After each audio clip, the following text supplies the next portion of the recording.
All right, we're back for the second time this week. It's another Carolina podcast. I'm Pearson Fowler. Y'all have already heard from Wes and Chris this week. Did a emergency pod after the Charleston Southern game, some quick reactions. We're going to give a few more thoughts from the Charleston Southern game before we turn our attention to the looming Alabama game coming up this Saturday. We're going to do a little buy or sell. Thanks to the Bishop team for sponsoring that, and get to our Schlotsky's Challenge at the end of the podcast. And guys, as I mentioned, as we get started here, y'all did a sort of instant reaction, some instant takes on Ryan Helinski's debut for South Carolina. I think a very good performance overall, with the exception of the interception. Talked about Kevin Harris, who is the starting running back as of Saturday, according to me and nobody else.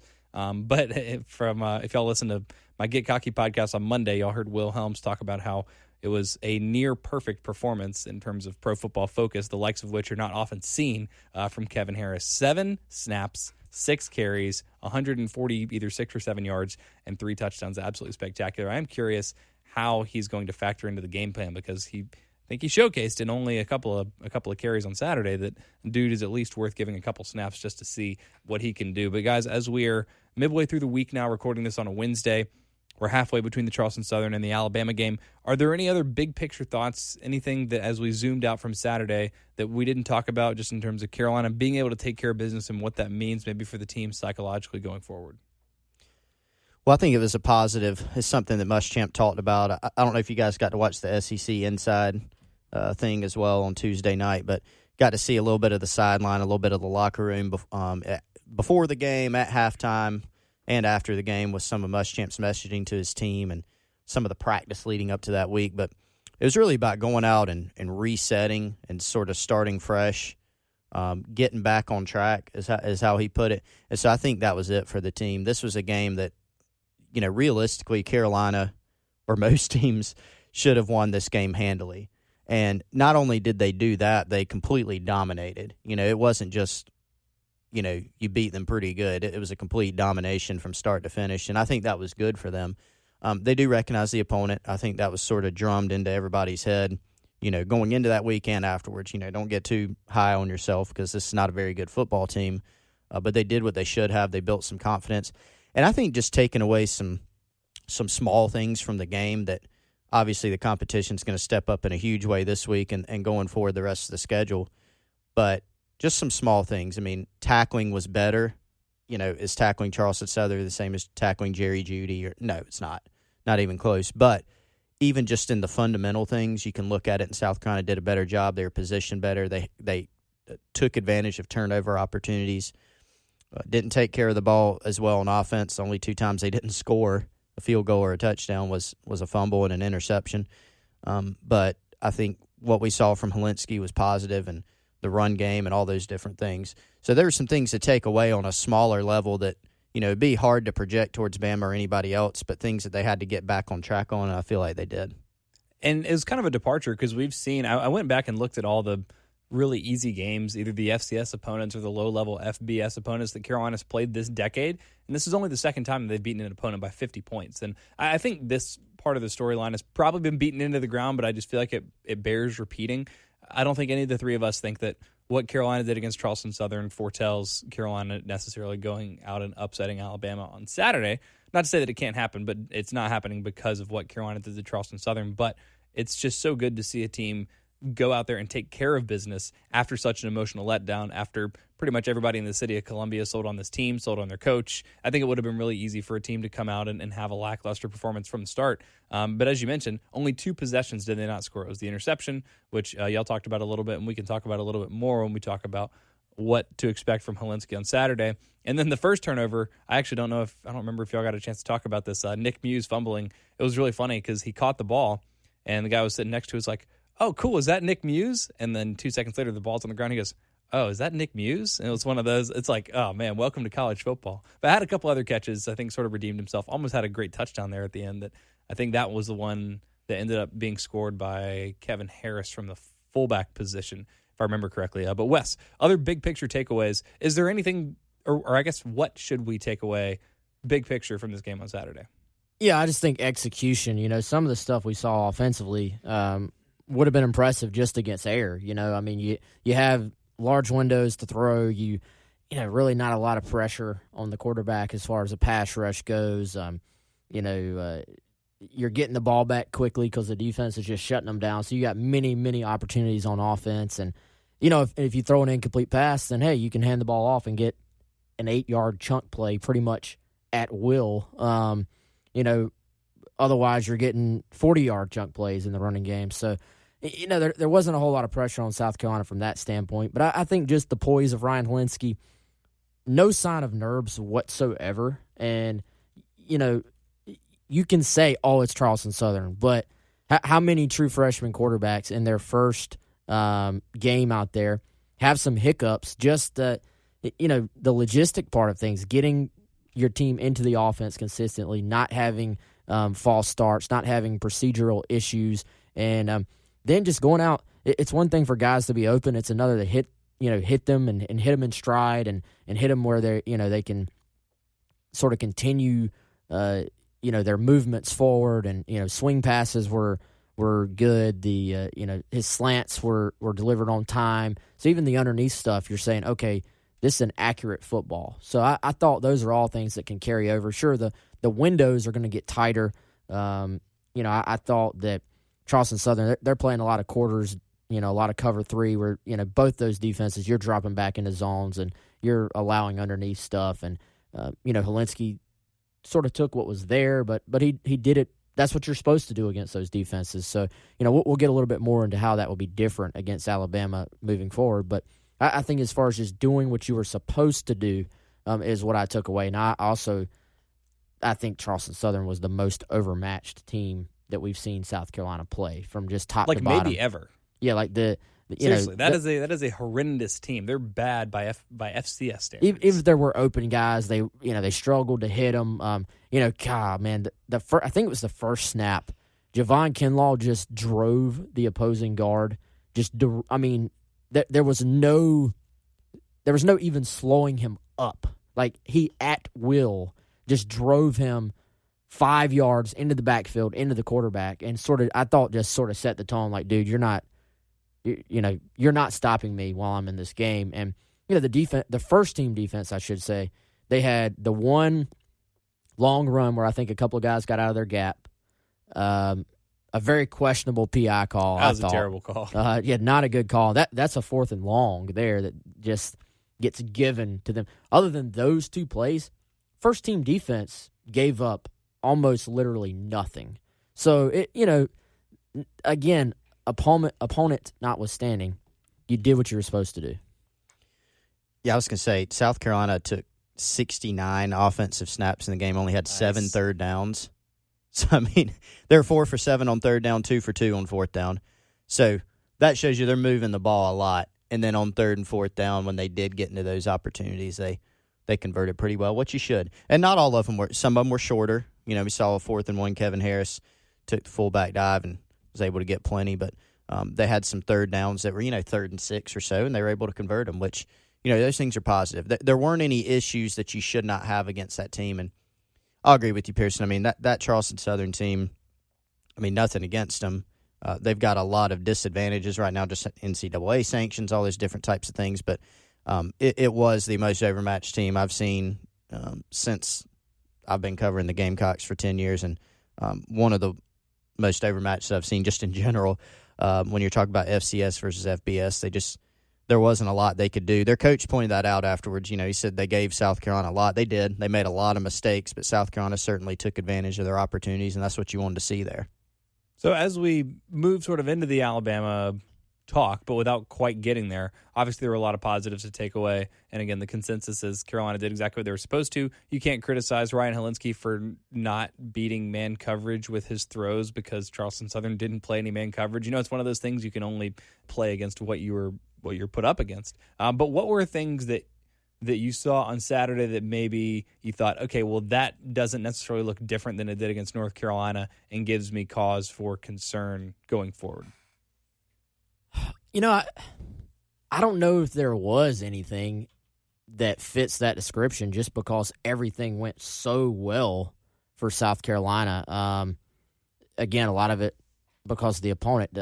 Is the offensive line magically fixed because they made those changes?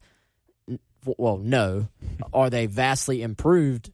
we don't know yet. I do think there were some signs that Donnell Stanley moving back to center was a good move. Yeah. But, Jordan Rhodes, Javon Gwynn, they're going to have some growing pains during the year. But that's the fact going is, to happen. At both of those guard positions, like those were, tightly contested position battle, or at least, right guard was tightly contested, center was tightly contested, left guard was Stanley. But if we told you at the beginning of the season Stanley was going to be starting at center, then it was going to be a battle, a pretty even battle for that left guard position. So I don't know if it's that Jordan Rhodes and Javon Gwynn are that much better than Eric Douglas and Hank Manos were, on those two like interior line spots. But I think there is something to be said for continuity and how much it helps to have a freshman quarterback. We talked about this a little bit last week, having a veteran center to make some of those pre-snap calls and to sort of be able to settle down the offense. I think that would be the one thing that you would say, even if it's not that much better on paper, like the continuity could be better. Yeah. So, but not to try to answer the question. I don't know if there's an area that there were no areas of concern that you could say you specifically saw against Charleston Southern, just because Charleston Southern didn't have the athletic ability to make you pay for anything. And I made the point. I don't know what we were going to learn from this game going in for one sort of side of the spectrum.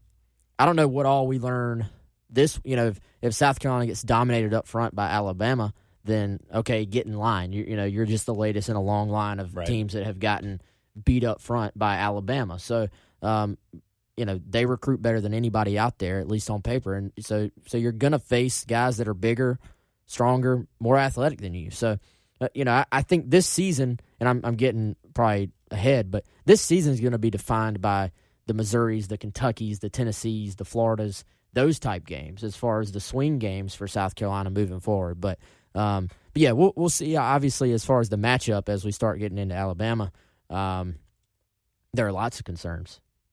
Wes is exactly right. Nailed it. I don't think you need to get too – it's good to take away positives from Charleston Southern. You don't need to get too high about that game. Mm-hmm. You get too low if South Carolina goes out there and gets beaten up by Alabama. That's what they do to a lot of teams. That's what they do to very, very, very good football teams. That's the type of thing that they do. That's what they are. And so if South Carolina was sitting here 2-0 and had whipped North Carolina, same deal. It's still an extremely difficult matchup. You're talking about one of the top, really the top three. There's three teams you could say that are at the top of college football. Alabama's one of them. South Carolina has to play each of those teams this year. So it's a huge challenge. And, when you look at Alabama's offensive line has not been as strong just based on eye tests this year. They still dominated their first two games, but they just have a lot of different weapons around them that I think they can hide that just a little bit. But their defensive line can be salty, and South Carolina can't make it a one-dimensional game because they have some guys that can really rush the passer, that can really affect the line of scrimmage. And so, yeah, when you watch the game on Saturday, South Carolina's offensive line will not be dominant like they were on Saturday. Let's just go ahead and get that out there. Alabama's going to make Carolina a lot of plays. Carolina will not rush for more than 400 yards, for those of you that were wondering. I'm thinking Alabama. Not. No, there will not be a 13-yard per carry average in this game. Isn't that what it ended up being? I think it was 13.2. Because it was 470 yards on 38 carries, something like that. So it was absurd. Whatever that math is. But so there wasn't anything that you saw on Saturday that said that doesn't necessarily look fixed or better than against North Carolina that gives you concern for going forward? Was there anything that was better? No. Was there anything that stood out as not particularly better? That's not the right way to say that. I think when you just watch and you consider level of competition and you just sort of look at positioning of players and things like that, I think there's still concern about open field tackling. And again, that would be the case if South Carolina had beaten North Carolina by 30 points and looked dominant on defense.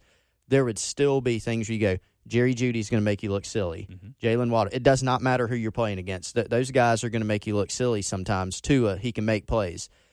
Defensively, they've got a lot of talent on that side of the football. Special teams, they got a lot of dudes. Their returners are really good.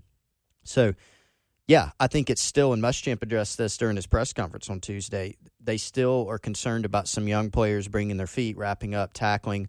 I think we saw some things in coverage still every now and then to where you might let a guy behind you on a deep ball or you might lose the edge here and there. I think positioning-wise, they were better against Charleston Southern. Now, there was some reasons for that, but you can get out of position against anybody, if you're not playing it right. So I think they did a better job just being in position and tackling when they should have and leveraging the ball. But it's, people are going to make those things look worse when you face elite offensive teams, and that's what Alabama is. I'm glad you mentioned the open field tackling. I didn't have any expectation that y'all were going to have any big picture negative takeaways, but I'm glad you mentioned that because I had 3 queued up so I could, if y'all didn't have any, I was going to give one to each of you, including myself, and open field tackling was one of them. When we get into buy or sell in just a couple minutes, one of the things that I wanted to do for buy or sell, but y'all wanted me to keep it positive, so we're not going to do it, would be buying or selling 3 or more 50-plus yard touchdowns for Alabama because I think Alabama's receivers are going to make Carolina's defensive backs look bad, and not just because they're beating him deep. I think the open field tackling is still a problem. It's easy to not really notice it against Charleston Southern, but we saw, several times, the big run, I think it wasn't as much missed tackles as guys just not necessarily being on the right assignment, at least from what I could tell. But, Jamie Robinson still, struggled. It seemed kind of like he was lunging at defenders at times rather than, actually wrapping up and getting downhill. I think from the safety position, R.J. Roderick's still a hard hitter, but, if you just hit, Waddle hard, he's going to stay on his feet and he's going to keep running. Same with Ruggs, same with Judy, same with basically everybody on the team, same with Tua. It's going to give Carolina some problems. They're going to miss some tackles. It's going to bother fans, and Alabama's going to score some long touchdowns because Carolina's defensive backs are missing tackles. That's going to happen. So that's something that I don't think necessarily was overly fixed. It was just, Charleston Southern couldn't even get the ball out on the perimeter. They had guys that were open sometimes. The Israel Mukwamu's touchdown, we talked about this just before we started recording. He was beat on that route. He was beat on the sideline. If that's a well-thrown pass. His interception, you mean? What did I say? His touchdown. Yeah. Freudian slip because he was beat for, it would have been a touchdown if that were Sam Howell at quarterback or Tua instead of, I don't even know the Charleston Southern. I don't remember which one because they played 3 quarterbacks. I don't remember which one was in at that point. But that would have been a touchdown. He was beat down the sideline. Unfortunately, it was a horrendously underthrown ball. He was able to come away with an interception and a red zone stop for Carolina. But those things are going to be picked to death against Alabama. The other thing, y'all mentioned it a little bit in the postgame, and we talked about it and just saying Hilinski looked great except for the interception. The one thing that gives me concern there, and look, he's a freshman. He's going to make lots of mistakes, and that's fine. And just because he makes mistakes against Alabama in the second game of his career doesn't mean that he's not going to be a good quarterback. But the interception was basically the only play where Charleston Southern got any pressure on him. Yeah. And he had a pocket to step up into. He didn't do that, and then he sailed the pass. It looked like there were 2 crossing routes. It was Joyner underneath and somebody else on top, and he sailed both of them. That would be the concern because Alabama's going to bring pressure. They're going to get pressure with 4, too, so you're not going to have the luxury of they're bringing everybody, so there's going to be someone open down the field. It's like, no. They're still probably going to get pressure. So that would be one thing that's sort of cause for concern. And then I guess the last thing is part of Carolina's game plan was always going to be a little bit vanilla because you don't want to show too much. But as much as Brian McClendon has seemed to, especially in these first 2 games, favor really, short passes, swing routes, and slants, things like 3 yards at the line of scrimmage and sort of relying on yards after the catch, you're not going to get a lot of those against Alabama. I hope that he shows a different game plan early against Alabama because if Carolina tries to beat Bama horizontally, I think it's going to be a disaster. Yeah, you got to consider who you're playing, and you got a game plan to try to accentuate what you do best, try to eliminate what they do best. And so one of the things is they're going to try to pressure the quarterback, and they're going to try to cause confusion. So how do you plan against those things? You don't want to play into the defense's hands, but it would be silly to go out there and say, we're going to just we're going to dump our entire playbook for this week of install. We're going to run all these crazy concepts. To some degree, you can't do that. Now, do you have some plays in your pocket that you think may work that you pick out? Sure. Or do you show them some things like Carolina ran 2 reverses in that game, which absolutely I expect to be paying off, maybe some fake reverses or some double reverses against Alabama. You put some stuff on tape for sure. Mm-hmm. But to some degree, Hilinski can handle the playbook, but you're not going to give him everything that you give a senior. Let's be honest. Now, that may work to your advantage. Some of the best offensive football teams, when you look around the landscape of college football, they're fairly simple, and it's just going out and delivering the football, not turning it over, running it effectively, and letting your guys go make plays. And so that's something that Muschamp's talked about a lot. We got to get Brian Edwards the ball. We got to get Shi Smith the ball. And so in order to have success, I think they're going to have to make sure they do that. Now, how do you do that? Sometimes you're going to have to get Shi Smith. You're going to have to throw him a bubble and hope he gets 7 yards and makes a guy miss. He's not going to against Alabama is the problem. Not consistently. You still have to show that, but they're not going to miss tackles. They close in space faster than North Carolina and Charleston Southern. They do. I am optimistic, and I'm not saying that because Carolina did that against Charleston Southern that they're going to lose or that they're going to do that against Alabama. But that's 2 straight games. They even showed it against North Carolina. They didn't. I know Will Muschamp said they called 17 shots on the field. The point is they didn't take them. There weren't a lot of intermediate routes. Pretty much all their passing game was RPO with one guy running a slant, one guy running a bubble. They're going to need to be more diverse than that. They have to. They're going to have to hit. And Muschamp hit on that, at his press conference on Tuesday, said there are going to be some 50-50 balls in this game. Now, by that, I think he was referring also to we're going to have to make some guys miss in space, whether it's a running back taking a little swing pass to the flat, make a guy miss, gain 5 yards, or turn it into something else, making a guy miss on a bubble, or we're going to have to take some shots downfield, I think is what he's saying. And Brian Edwards is going to have to come down with the ball because that's how you beat these guys. I mean, that's how you beat any of these games. There's going to be a few plays, and same with South Carolina defensively. There's going to be a few shots that Alabama takes, or there's going to be some opportunities for one-on-one tackles. Who makes those plays in those almost 4, 5, 6, 7 plays? Yeah, I mean, I think if there's one guy on that sideline that can make people miss for South Carolina against anybody, it may be Shi. Yeah. And I think, are the odds with you against Alabama's defense? Probably not, but you have to do something. Like, you have to call some plays. You have to try to find something you think works. Mm-hmm. And, I think, I don't know if you have it right in front of you, Chris, but Will Helms had a great stat about forced missed tackles, making guys miss. Yeah, I know it. What is it? By the running backs? Yes.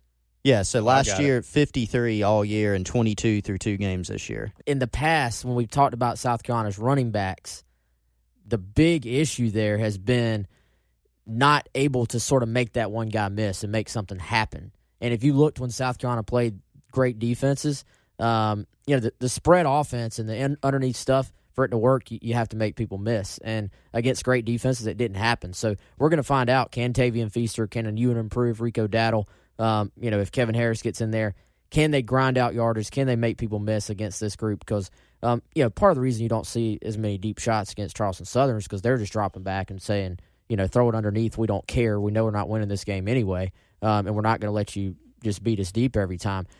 Nick Saban is not going to sit back and let Ryan Hilinski dink and dunk him to death. They're going to come up. They're going to press. They're going to play their matchup zone. They're going to play man coverage too. They're going to get up and say, your receiver is going to have to get open against our DBs, and then Hilinski's going to have to put the ball where only they can catch it, and you're going to have to do it with a guy in your face. So, it's going to be completely different from that standpoint. If they're going to take shots down the field, frankly, the offensive line is going to have to give them time to actually get it there. I think that was part of the problem. Some of those shots that were called against North Carolina, either A, there was pressure in Bentley's face, or B, the ball doesn't get out, or he's seeing pressure when it's not there because he's been under pressure for so long. I mean, they called a shot right after the turnover when they're up 20-9, called a Spurrier-esque shot down the middle of the field, and it's missed, I think, on that particular situation because Bentley is feeling pressure from the opponent.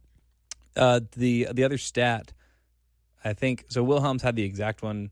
He came on my Get Cocky podcast on Mondays, which is also part of the Gamecock Central Podcast Network. And if you're not listening to that, you should definitely check it out. So I don't remember the exact number, but basically Rico Dowdle led the team with 19 forced missed tackles last season, and Kevin Harris had 6 on 6 carries on Saturday, which, again, like level of opponent, but also, I mean, running backs, you can tell a good running back when he runs the football, and Kevin Harris seems like he's that. But for Carolina's receivers, they're going to have to get some yards after the catch. It's obviously not going to be like it was against Charleston Southern. But for Brian Edwards and for Shi Smith, that have those sort of, that have pro aspirations. That's Brian Edwards' entire career, ever since his freshman year. It's like, wow, this guy is an NFL caliber receiver. He's got the body, all this stuff. This is the game where he actually needs to show up. He needs to win some of those 50-50 balls like Alshon did in the Alabama game in 2010. I know it's, they're completely different games. It probably doesn't make much sense to talk about them in, conjunction with one another. But Alshon going up and making that, it was the one-handed catch. Was it Dre Kirkpatrick or somebody draped all over him? It was. And he comes down with, with one hand. It's like, oh,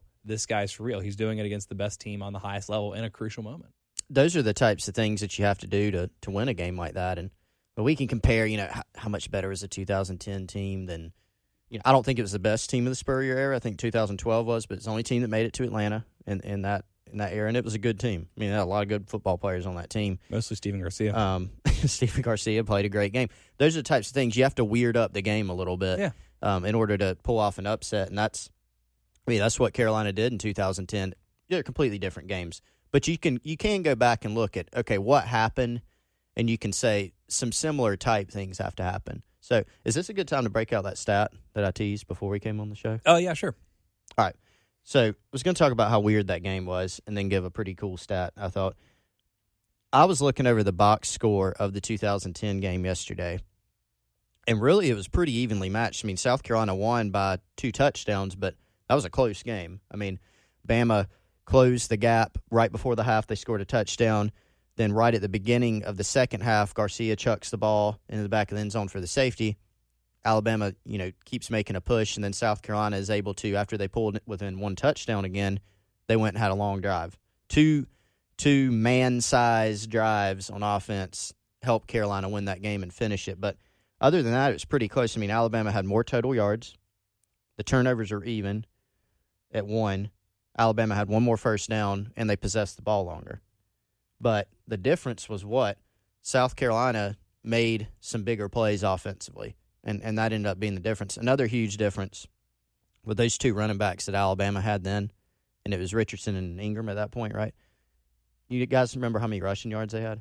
Combined? Team rushing yards. Team rushing yards for Alabama. I'm going to go 115. Okay, Pearson says 115. What you got, Westy? 90. 36 was the number. Wow. 36 rushing yards. That was actually pointed out to yesterday by someone who used to be on the support staff, South Carolina's program. We were texting about that game yesterday, and he reminded me that they gave up 36 rushing yards. That's it. And his comment was, that's never going to happen again. And I was like, probably not. Yeah. So I went back and looked at all the rushing totals that year and up until now, present time, for Alabama. Care to take a stab at the next lowest rushing total they've ever turned in? 90 yards. 115. Okay. So in 2014, for some reason, they rushed for just 66 yards against Arkansas. Oh, okay. Okay, but sorry, I didn't mean to ruin that. No, you're good. They've only gone under 5. Only 5 times has Alabama as a program gone under 100 rushing yards since then. This decade? This decade. Holy smokes. Only 5 times, aside from that game. So they had a 69 rushing yards, 96, 66, 96, and 66 again. That's the only other times. Most of the times when you look, they've got some low hundreds games, but most of the time they're 200, they're 300 rushing yards. So, I mean, that's pretty. 36 rushing yards. That's unbelievable. Yeah. I mean, it's crazy. Yeah. All right. So that's not a realistic thing to expect. No, it's not. Nor do they even have to do that to pull a huge upset. Didn't McElroy take a ton of sacks in that game too? Like, wasn't he getting smashed the entire game? Well, let's try to look up. We all know that was the first game that he lost as a starter since middle school.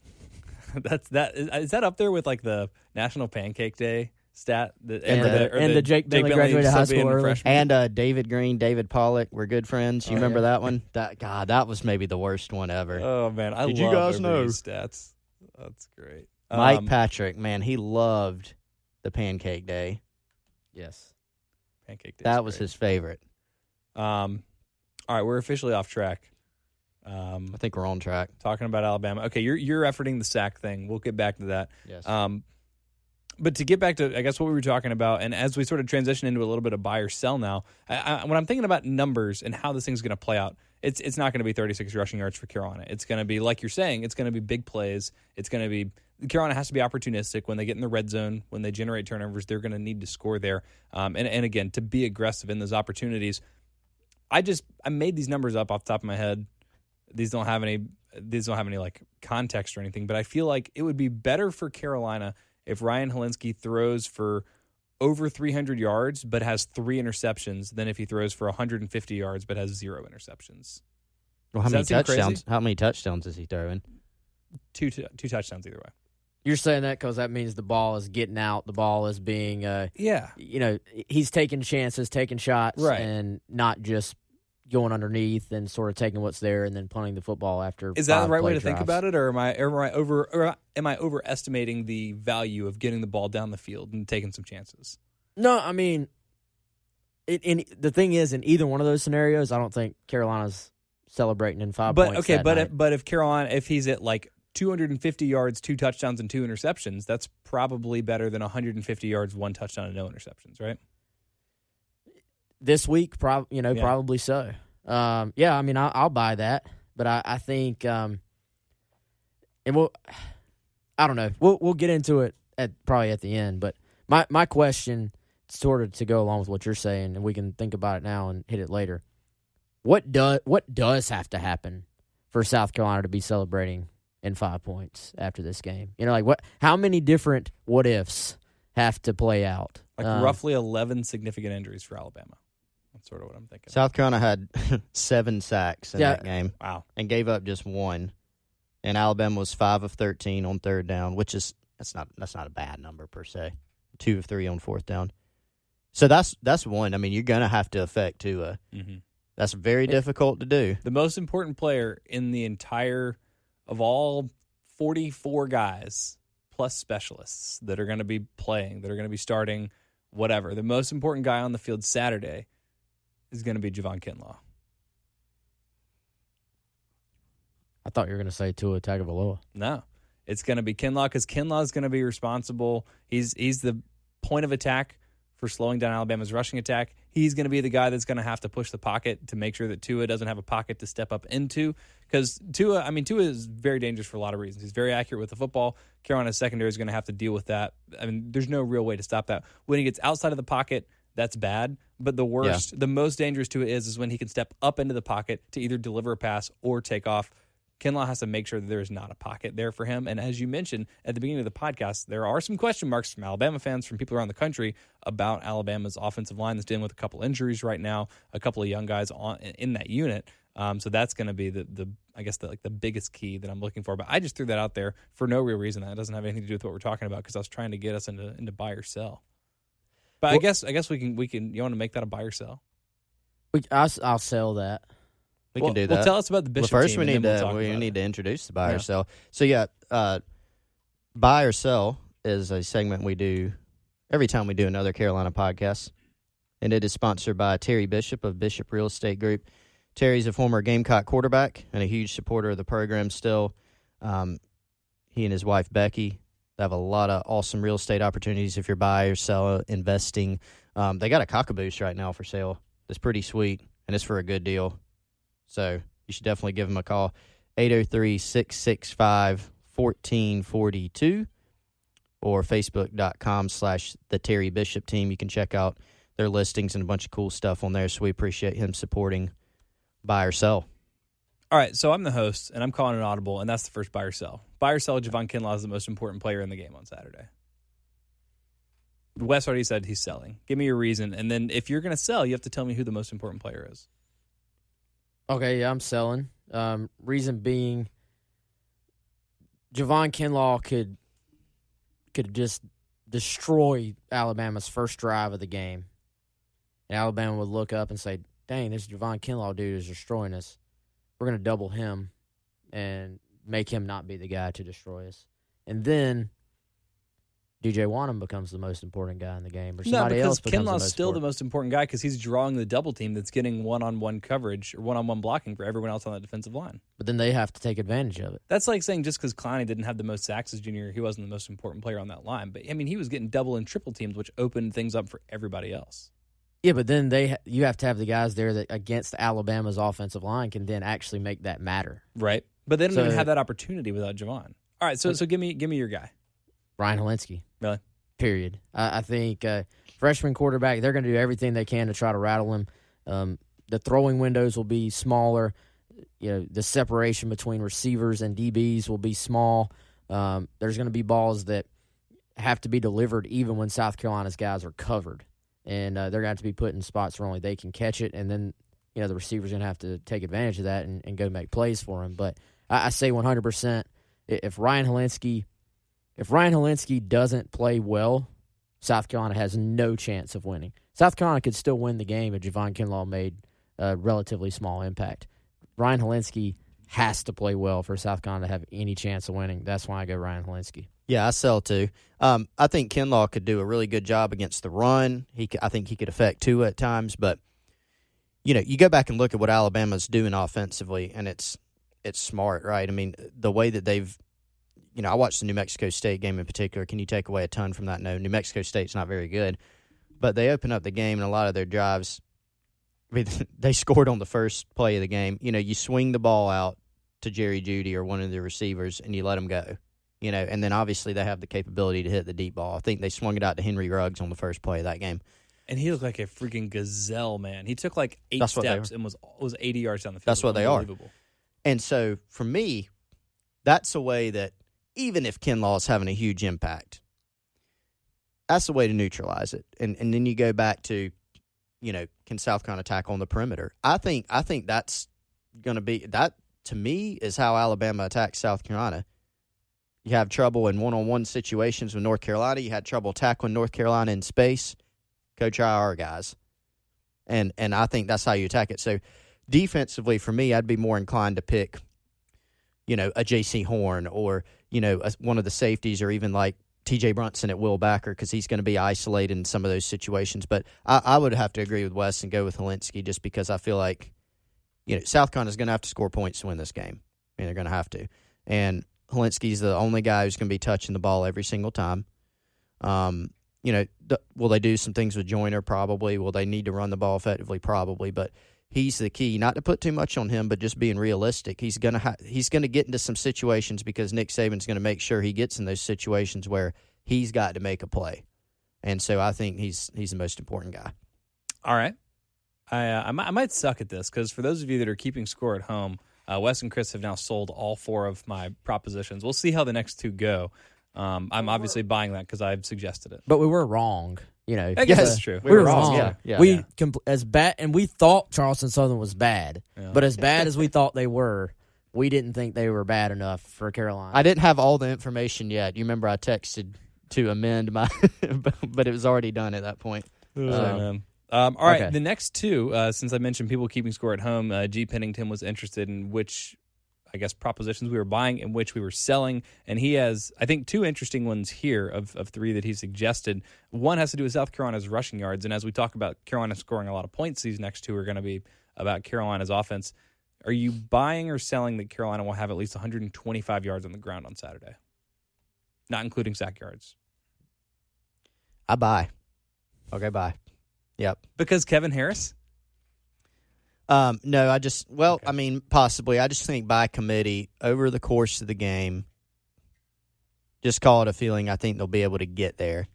I don't think that they're going to look dominant in the run game or anything of that nature, but I think they'll spring a few runs here and there. I think they'll incorporate Dakereon Joyner, and I think eventually they'll get there. I don't think it'll be a lot over that. I think it might even be a little bit of a stretch for me to say that. So just sort of call it a feeling. No super duper analysis going along with it. You're just buying because you're tired of selling and being wrong. So that's fair. Well, I may very well be wrong about that one too. But I think, I think when you combine, all the different backs and Joyner maybe playing some quarterback and being able to do some things with his legs, I think they'll be able to get there. Not much over, and I don't think they're going to have a ton of offensive success in the game, to be clear. And not 13 yards a carry, maybe 3 or 4 yards a carry, but right. Just getting to 125. I think it's going to take a while to get there. So. Wesley, buying or selling? Oh, man. I'm selling. Good for you. In character. Sold. Just because you think they're trash? No, I just kidding. But I mean, that's always a tough team to run on. You don't think they'll get to 125? Do you think it's because lack of production or lack of dedication to the run, or because they're going to be trailing the whole game? I think a little bit of all of the above, and the fact that college football, you subtract sack yardage. I said not including sack yardage. Oh, you said that? Yeah. Well, I didn't. That factored into mine. Okay, good. I mean, I'll still sell. I mean, I think they'll rush for. If you just said 100, I'd have probably bought, but 125 against that defense is tough. And, as much as we talk about they're going to have to run the football, they're going to force Ryan Helinski to try to beat them. I think Ryan Helinski has to go beat them. And then, I think it's more whenever you go into a game where you're thinking they have to run the football to set up the pass, generally the best approach is actually to show you can pass the football to set up the run. I think we saw South Carolina try to do that against Georgia last year, and it sort of backfired on them. But still, the idea, even if the execution was off, the idea in general of, let's loosen them up. You're not going to just line up and run the football against Alabama. So I think the approach is let Ryan Helinski show, if you feel like he can do that, in your film review and, what you see in practice, if you feel like he can light them up, go all out, light them up, and then come back to the running game. Random note, I don't think it's going to happen. I think all of us in this room are on the same page of picking Alabama to win. I think that's probably the accurate pick. I don't know where the money line is, but take it. That said, this is just a random thing that popped in my head while Wes was talking. If Ryan Helinski could lead out South Carolina to a huge upset, how much is his sort of legend going to grow? Would it grow instantly? It'll be cemented right It would be insane. He would be all over, Sports Center. The SEC Network. It'd be ridiculous. That was just a thought that popped in my head because that's what happened with Garcia. He had a great game. He wasn't a freshman at the time, but even more so, we saw how Trevor Lawrence took the country by storm, and he didn't even start this early. He got some game action, and then he took over in game 4, game 5. And then obviously leading your team to a national title tends to But if you're a Carolina fan, the next best thing is just beating Alabama every once a decade. The hype level will be off the charts and will have been deserved, to some degree if he could do that. Is there a matchup that South Carolina can find that goes their way? Is there something you can hang your hat on? There might be, but we should get to that after buy or sell. Yeah, I'm wrecking the rhythm of buy or sell. It's all right. Well, we're gonna store that one away, not even in the back of your brain, just in the top, sort of on the side, and get to it. I'm inclined. I'm glad you brought up the Georgia game because as I'm trying to decide whether or not I want to buy or sell this 125 rushing yards, I'm inclined to sell it because I think Carolina will be trailing. I think they will have that aggressive game plan like we saw against Georgia last year, which means throwing the football a lot. But the flip side of that is Rico Dowdle has been running really well this year. He's been running through contact. He's done a good job of hitting the hole. Tavian Feaster has added that. I think Kevin Harris earned himself at least a couple of carries. I don't know if that means over Mondenson or with Mondenson, but I think he has shown an ability to run through tackles. And Will Helms mentioned that both of y'all have talked about this a lot, and maybe even mentioned it on the podcast on Monday, that guys in practice, while y'all were fishing for comments about Ryan Helinski and some other guys, you ended up hearing a lot about Kevin Harris and how much everyone hates trying to tackle that guy. And we saw why. He can squat 600 pounds. Nobody wants to tackle a lower body that looks like it belongs on a defensive lineman. So I think he may have earned himself some more carries. And so Carolina ran 64 offensive plays against North Carolina and 69 against Charleston Southern, which was nice. So if they're running 66-ish plays a game and you say they're 30 runs, 36 passes, which is basically what their distribution was for the Charleston Southern game, and they average about 4 yards a carry, which wouldn't be great. I guess it would be pretty good for Alabama, but wouldn't be great, big picture. That puts you, right around that 120. Did I do that math right? 30 times 4? Yeah. That's 120. Yeah. So that's, really close to me, and I'm going to buy it because we're taking out sack yardage. That's how I'm going with this. Last one, buy or sell. Carolina scores at least 24 points on Saturday. I'll buy. There we go. First buy of the season. Yeah. 20. I think they can score 27, 28 points. 27, 28 legit points, or is that including a garbage time touchdown to cover the spread? Who can say? I don't know. I can say. One way or the other.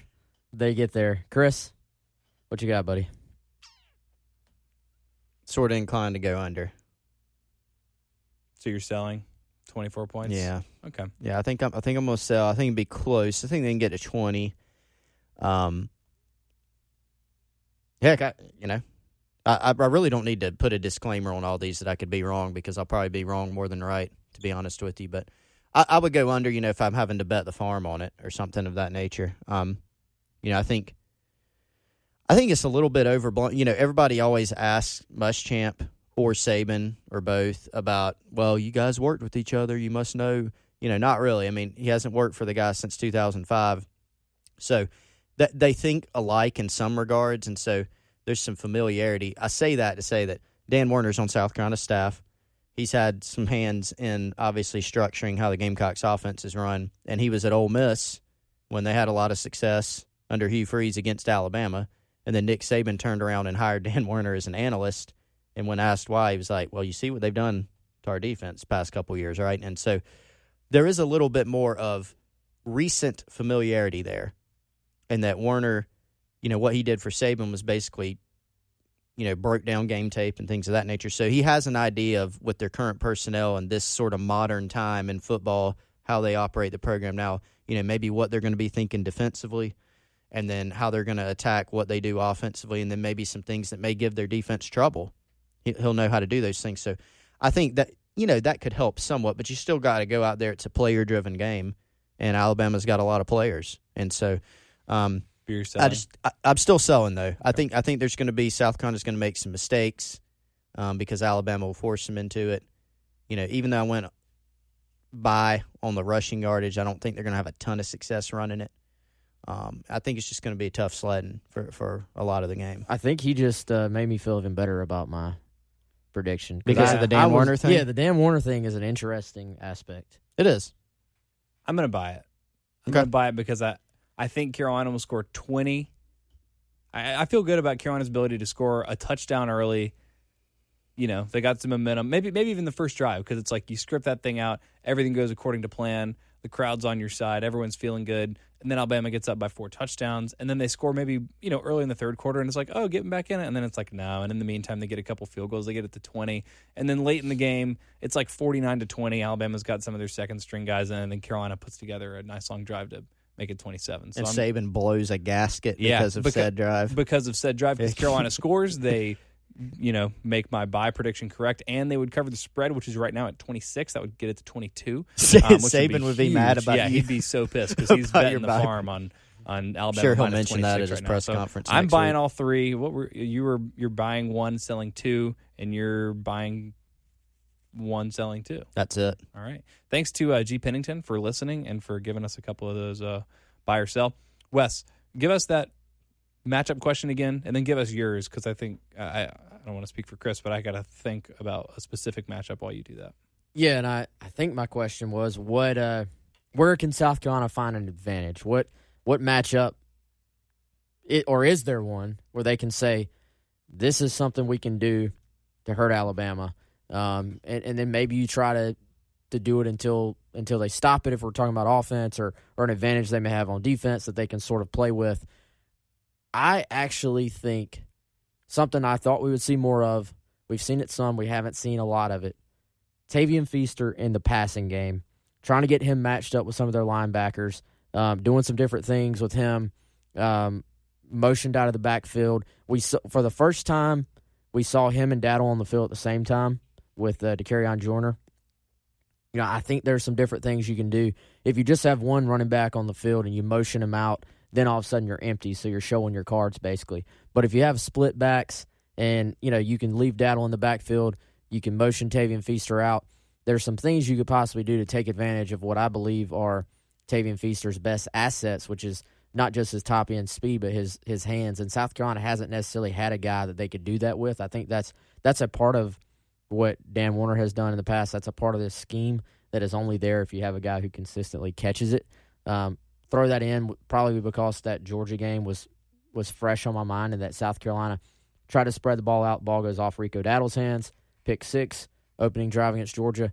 So there may be some, memory bias there for me on this, but I just wonder if that's not something South Carolina can kind of try and take advantage of if you can get him matched up with some linebackers, because it's something we haven't really seen so far through the first 2 games. That's a really good one. Chris, you got one? Man, this game would be – I was thinking about this for the North Carolina game and just for a lot of games in the past. They're missing Keel Pollard, I mean, I think this is a game where he could have some success, especially when, he could do so many things for them in the passing game. But, Nick Muse, maybe he'll come along. Kyle Markway's done a nice job. I think to have success in this game, you're going to have to win some one-on-one matchups in the air. There's going to be some 50-50 balls. So, look, Alabama's got some really talented defensive backs too. I mean, when you're talking about Patrick Surtain and Xavier McKinney at safety and those guys. But I do think there's some opportunities for Shi Smith, for Brian Edwards to get some one-on-one matchups. I mean, Shi Smith's got a lot of speed. I know Alabama does too. This is a guy who can run with anybody. Shi Smith can. And so I don't think it's a matchup you feel wonderful about and say they are absolutely going to take advantage of this. But with Brian Edwards' size, his ball skills, and with Shi Smith, I think the wide receivers versus Alabama's defensive backs, whether it's through scheme or their own skill, that's an area where I'll say they need to take advantage of that. And I think Dan Werner will have some ideas. Brian McClendon's obviously calling the offense, but just collaboratively as a staff, I think they'll be able to maybe identify some of those areas they can take advantage, and that's the one that they're going to have success in to be able to win. You almost stole mine. Brian Edwards and Shi Smith, but in special teams. Next Saban was very complimentary about Carolina's special teams, and not only are they going to have to be aggressive on offense, not only are they going to have to be they're going to have to take advantage of any opportunities, any turnovers that Alabama gives them. They're going to have to take advantage of good field position. Brian Edwards has shown time and again that he is a deceptively good punt returner. He never looks that fast, but he's just shifty enough. He can just turn his hips and his shoulders, get defenders off balance, and go right by him. And we saw Shi have a really nice return against North Carolina. Will Muschamp, that's as giddy as I've seen him when he was asked yesterday at his press conference about how much the special teams have improved in 4 years, because he clearly takes a lot of pride in that, and you've seen that. So I'm going to go special teams as a whole. I think Edwards, as a punt returner, if he can break a big return, not even for a touchdown, but get Carolina good field position. Same with Shi. I think Joe Charlton, especially in the punting game. Carolina's going to punt a lot. I would like to see them, take some more chances on fourth downs, but even still, they're going to punt. If he can continue to flip field position well for Carolina, that could be a huge X factor in this game.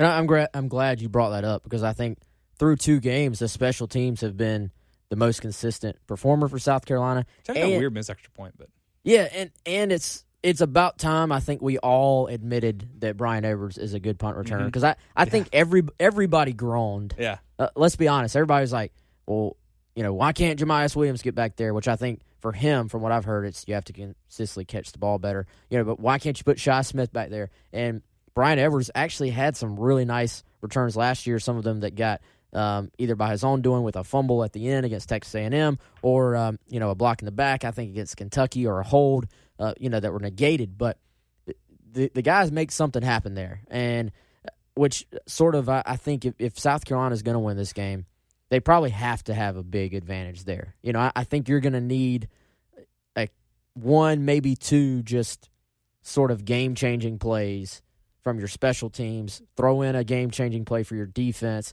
Like everything, these sort of swing-type plays, everything has to go South Carolina's way, because then all of a sudden, I think that just puts them to where it's close. Yeah, I think maybe a good way to think about it, Carolina's got to be +1 in every phase of the game. Not even necessarily like in turnover margin, which is I think what people think of when they hear +1, but they need to make one more big special teams play than Alabama, one more defensive play, and one more offensive play for this to be right in the game. Yeah, and I think every game you sort of have a play that you feel good about, or maybe that you've sort of set up. Even you were talking about the reverse. If you've set that up and you have a particular look you're looking for, and you think you have a reverse pass or something, and then you see that look, you see the opportunity, and then you get the guy open, how many times does then, there's a bad throw or there's a dropped pass? I think for South Carolina to win, when they have those chances for those big plays, cornerback can't let the ball go through his hands if he has a chance at an interception. And obviously, we're talking about that goes for any game, but the margin for error against this team is so thin that when you have those chances, you have to make a play. I think to your point earlier, Kevin Harris, getting him involved, even if it's for 3 plays on Saturday, but it happens to be on 3rd or 4th and 1, and he can be that guy that they haven't had in the past that can just ram forward basically and get your 1 yard. Or, we've seen them in the I formation now, I think twice, with Kevin Harris as the fullback. Fullback dive. Last year, yeah, now you have that in your opponent's head. You can fake that. And I love that little fake fullback dive, and then you flip the ball out like almost option. I hate that. To the running back. It wasn't a great play in NCAA football, but it's a great play in that's exactly my experience. In real life. Well, not against a fast team like Alabama. Maybe but if you get them sucked in, though, I mean, Ellis Johnson used to say, fast guys going the wrong way, can get themselves in trouble. So I completely butchered what he used to say, but it was to that extent. That was the concept. But yeah, if you get those guys going the wrong direction, then I think you have to do a little bit of that. You have to go against your tendencies against a team like Alabama. All right. We've gone a little bit long here. Who won the Schlotchke's challenge/challenges? Did you decide how to dole that out, by the way? Yeah. Because nobody picked North Carolina to win. No, there were a couple there were? of North Okay. Carolina picks. All right, so, I didn't think there was at all right, first. so you got 2 winners to announce. Yeah, and I already posted them on the board. Okay, if perfect. you're listening, then check your private messages. I just need your mailing address so I can send you the little gift card that gets you your free $60. Every week, as you said, we do a Slotsky's Deli tailgating tray giveaway, $60 free. It's got sandwiches, chips, chocolate chip cookies, I think. Everything you need for a tailgate. And Thigh Man won week 1. Thigh Man. He's talking about fried chicken. Yeah, with a 24-20 prediction for North Carolina to win the game. Wow. And then at USC 2 won this past week. He predicted 56-10. We actually had 3 predictions for 56-10. Kickin' Chicken, Denidrum, I don't know. That's just what I have jotted down here. I don't know what that screen name actually is. But all 3 said 56-10, but USC 2 got the tiebreaker by predicting 556 total yards for South Carolina. And He was only off by 219. Well, that was the highest of the guys that had it tied. We had a 548 and a 521. So congrats to those 2. Hey, invite us to your free tailgate, man. I'm always down for some Slotskis. 100%. Yeah, although if you invite me to your tailgate, either make sure that you don't want any more of the cookies or they're already all gone because I will eat the rest of them. By the way, real quick, it's 529 Bush River Road, Columbia, South Carolina, or 1305 Knox Abbott Drive, Casey, South Carolina. The number for catering is 803-605-1686. Thanks so much to Slotchke's for sponsoring that. And again, you can check that out. You don't have to be a subscriber. You can go to the Fighting Gamecock Forum to see that thread every week. But if you are a subscriber, get it on the Insider Forum. And if you want to be a subscriber to Gamecock Central and you're not, you can use the exclusive podcast code GCPOD to get a month of subscriber access for 1 month for free. It's fantastic. It's very easy. So thanks so much to Slotchke's. Thanks so much to the Bishop team for sponsoring our Buy or Sell. And as we get out of here, I want to remind you guys to rate, review, subscribe, share this podcast with your friends. If you want us to keep doing it, that's the best way to support the podcast. So y'all enjoy the Alabama game, and we will be back either Sunday or Monday with an instant reaction podcast for the South Carolina-Alabama game. Y'all enjoy.